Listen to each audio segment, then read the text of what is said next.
Good morning, Redlands. We have another fun and informative insurance interview with Adrian Donovan of Bernardini and Donovan. Turn around. Hi, good morning, everybody. Hope you guys had a great 4th. Yes, I hope everyone had a wonderful, happy 4th of July. Yeah, All right, so we kind of have a two-parter question for you today. a lot to unpack in this one. Yes. So, what are options if your employer offers insurance, but it's too expensive, or you do not like the coverage options? So, the first part of that question has a lot contained in it. Because with the Affordable Care Act, a lot has changed in terms of employer-sponsored coverage. So, if you think the coverage, just because you think the coverage isn't affordable to you, doesn't mean that it's not affordable according to the Affordable Care Act. So employers, when they set up a group health plan, they have two different ways that they can structure their contribution. They can either do a percentage of the employee's coverage. They're not required to pay anything toward the cost of a dependent. So a spouse or child, there's no requirement on the employer to pay for any portion of that. So we're only looking at the employee. Okay. So they either pay a percentage of the employee, or they do what's called a defined contribution, where they do a flat dollar amount, and they say, hey, this is how much money we're gonna give you on a monthly basis, say it's $500, and here's the benefits we offer, spend that money however you want it, when it's gone, you pay anything above and beyond that. Okay. Now, in my opinion, the percentage is the better way to go. It's the more equitable way to go, because everybody's paying a little bit For the employer? for the employer. Okay. It all, and honestly, it kind of comes out in the wash when you. How so? Well, depending on how you set up a defined contribution or what percentage you use, the cost ends up kind of being the same. So if you're only paying 50% of the employee premium, which is the minimum, they have to pay at least half of the employee premium, or the equivalent in a defined contribution, which might be $200 a month. Okay. Okay, if you're doing that, in the end, it's about the same cost to the employer either way.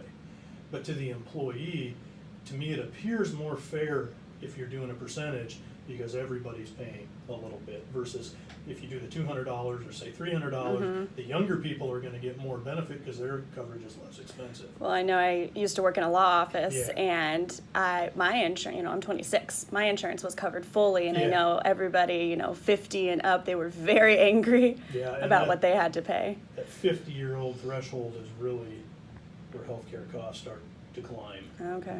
And even when somebody turns 65, just because they go on Medicare doesn't mean it's gonna be less expensive for them. So, but that's a conversation for another day. So, back to the affordability part of this. So, Yes. the employer, in order for the employer to offer affordable coverage, the employee has to pay less than 9.56% of their annual income. And we're only looking at the employee's income, not household income, just the employee. So I'm gonna do a little calculation here, and I'm gonna show you how easy this is for the employer to offer affordable coverage. Okay. Okay, so if we take, I'm just gonna say 30,000 a year. Relatively low income. Yep. Okay, and we times that times 0.0956, we get a number of $2,868. Okay. We divide that by 12, and we get $239. So this number would be, So if the employee's share of cost is less than $239 a month, it's affordable. They can't go get subsidy on Covered California. They can't opt out of their employer plan. Well, if they do, they're gonna pay a penalty. okay. So employers, it's very easy for an employer to offer affordable coverage to their employees. So they'll pay a penalty if they choose to not go? Can you explain that a Yeah, little bit more? so if you choose to go without health insurance, whether you opt out of your employer plan, or you opt out of health insurance altogether, you don't buy any form of health insurance, you will pay a penalty for not buying coverage. Interesting. Now, that's supposed to end in 2019. Trump signed an executive order saying we're gonna end the penalties. Who knows where that's going? At this Okay. point, they're saying there won't be penalties in 2019, but I wouldn't hang my hat on it until we have it Yeah. a more established answer on that. Okay. So, now, I kind of forgot where I was going with this. But back to the affordability. So, you don't really want to opt out of your employer plan because you got two things working for you. You might think it's unaffordable, you might think it's expensive, but the portion that you're paying, if your employer has it set up correct, would be set up pre-tax. So if you're making, say, $1,000 a week, let's say that that you get paid weekly, but your health insurance is $200 a month, you're having $50 withheld from that every week, so you're only paying taxes on $950. So it Okay. lowers your taxable income. Secondly, employer-sponsored health plans are much more robust than anything that you can buy on your own. How so? Benefits are richer, doctor networks are far superior, And why is that? because providers get paid better Ah. on the commercial plans. It's better reimbursement to the Okay. provider. And group plans have now started to become less expensive than individual plans. So employer-sponsored plans are the way to go. They're much more stable from a rate standpoint as well. So, do you have somebody asking you a question there? Let's see. Insurance for the self-employed or companies like myself with 3 employees is high, is the comment. Yeah, I mean, depending on what level of benefit you're buying, that could be true. But it's still gonna be less expensive, and you get the advantage of it being a business write-off versus buying an individual plan and there's no tax benefit. So even in that situation, it would be better. Mm-hmm. Interesting. Yeah. My advice is, anytime you have access to an employer-sponsored plan, whether you set one up for yourself or you have access to it through your employer, it is the best way to get coverage. Period, hands down, end of story. It's just better all the way around. Do you have people contacting you pretty regularly about things like this? Oh, yeah. Okay. These are common questions. And the affordability thing with the Affordable Care Act is really confusing. Now, I'm gonna take this a different angle now. Okay. We talked a little bit about the affordability of the employee, Mm-hmm. but there's another way that it can be unaffordable. Because what's your household income? Ah. So when the employer's looking at affordability, they're looking at the employee's income solely, but Mm-hmm. more often than not, the spouse also works. So what is the household income?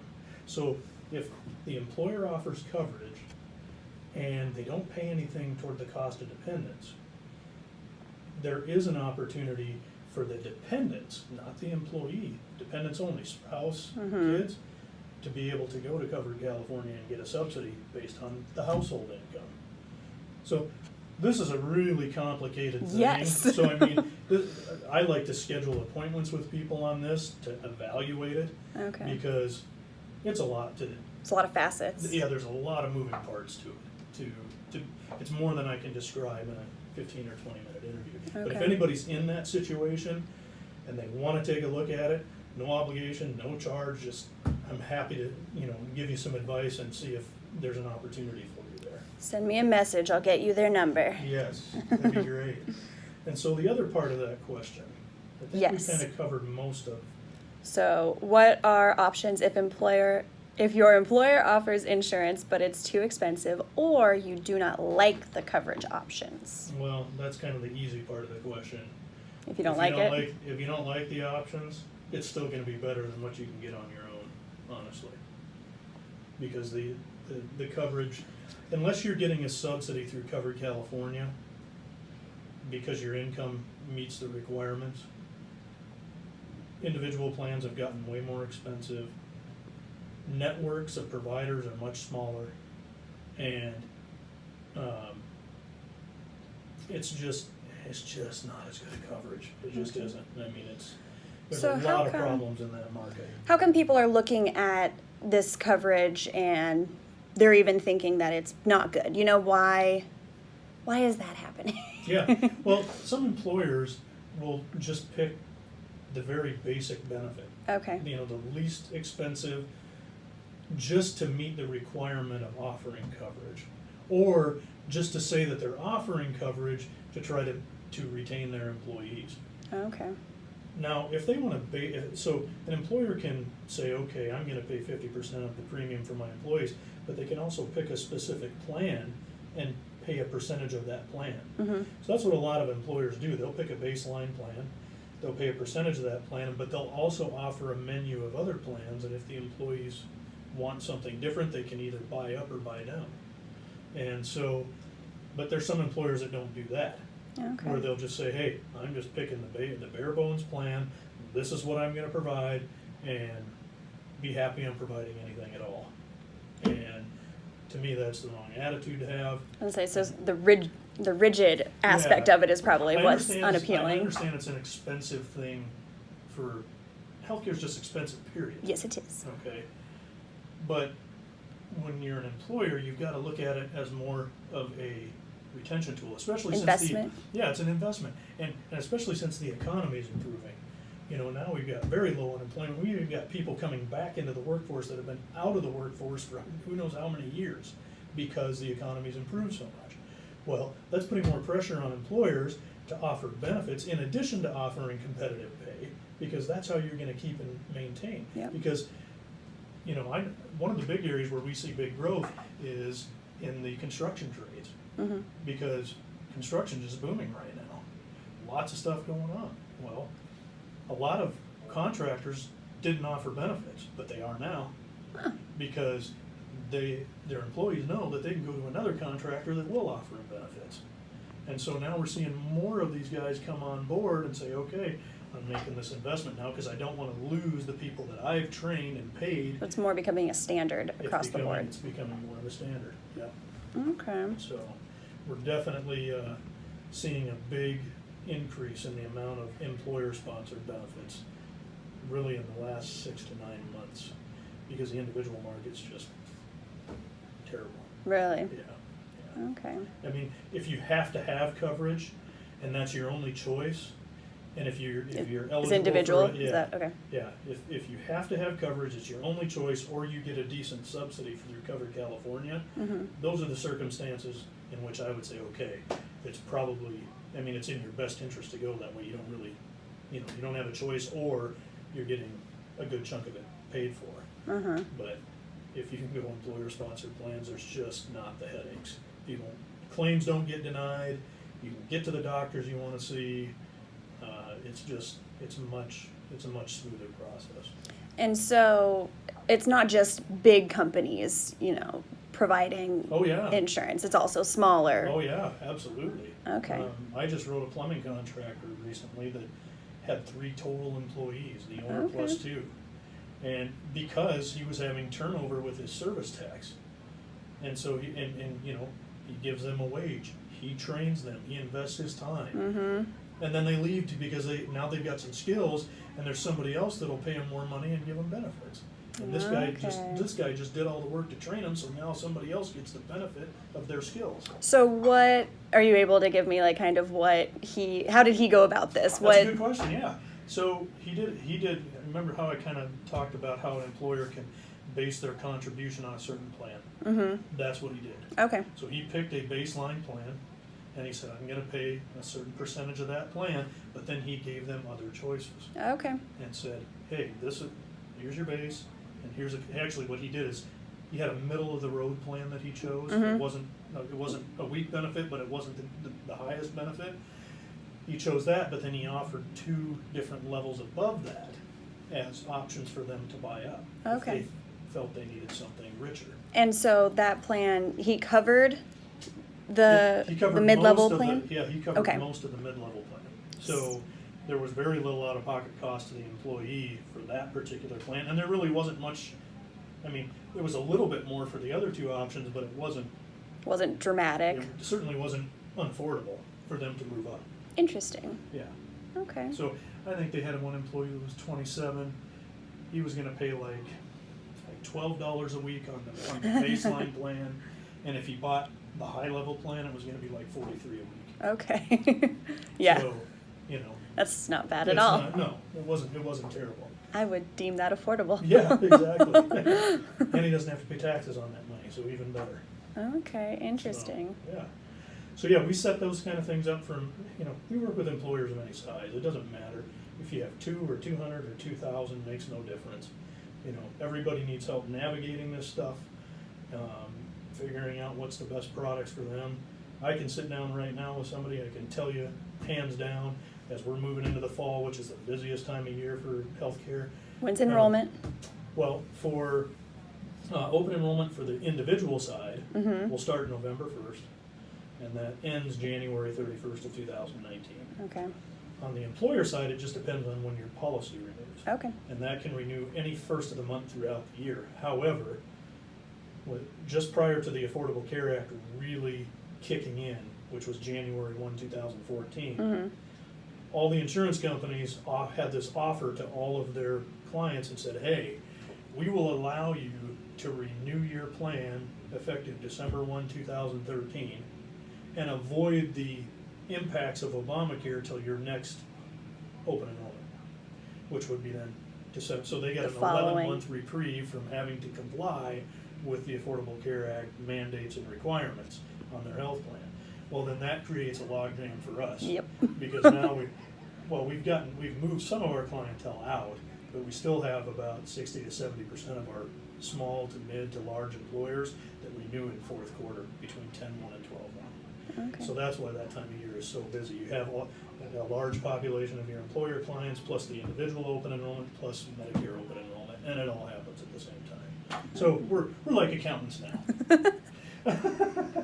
Very nice. Yeah. Man of many skills. There you go. So, but we start them up anytime, so if there's any employers that have thought about providing coverage to their employees, if you just want to take a look at it, give us a call. There's, like I said, There's no there's no harm, obligation, yeah. there's no cost for our time. If you do decide to use us, we're paid by the insurance companies, so there's never any cost for our services to you. The premium that you pay the insurance company is the same whether you use us or not.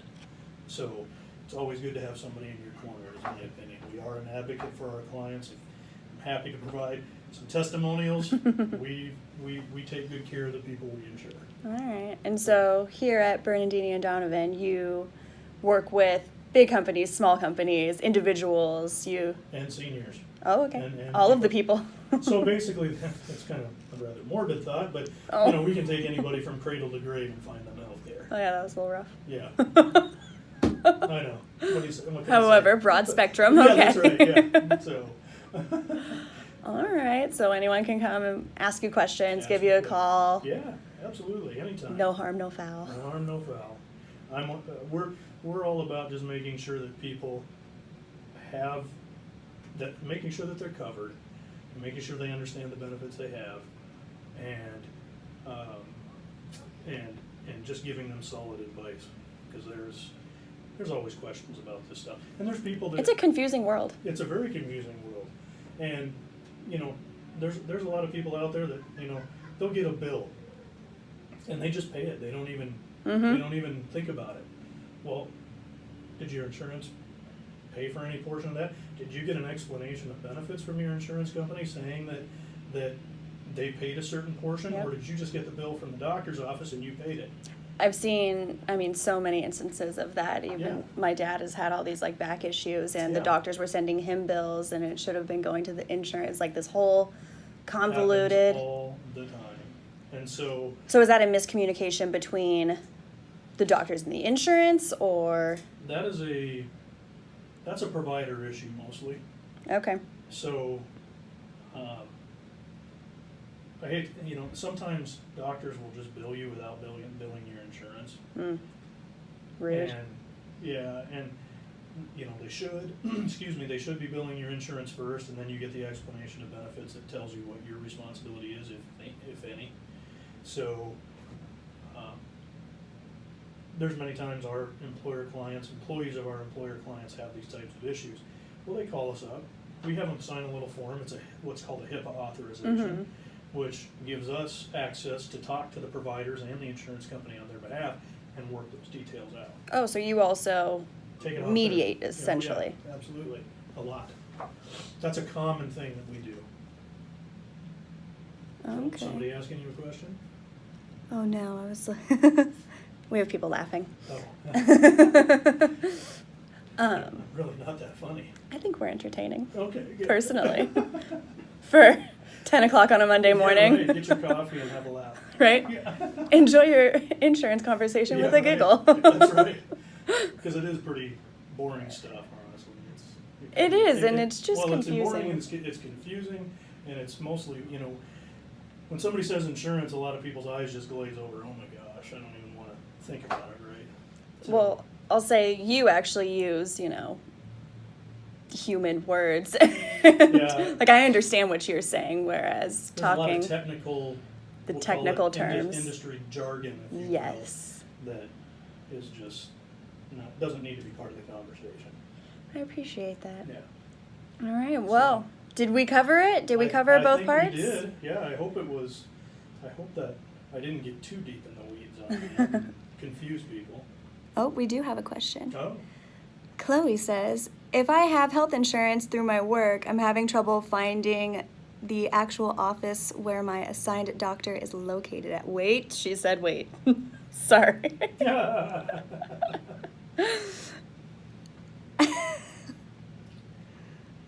We'll see how that goes. Well, I'll just say this. I'll kind of give her some advice there. Okay. You can go to your insurer's website, and on the main page of any of the insurer's website, you're going to have either a find a doctor or find a provider tab. And you can put that doctor's info in there, and it will tell you the address and location of that provider. I know I kind of had an issue with, I think was it Blue Shield? Mm-hmm.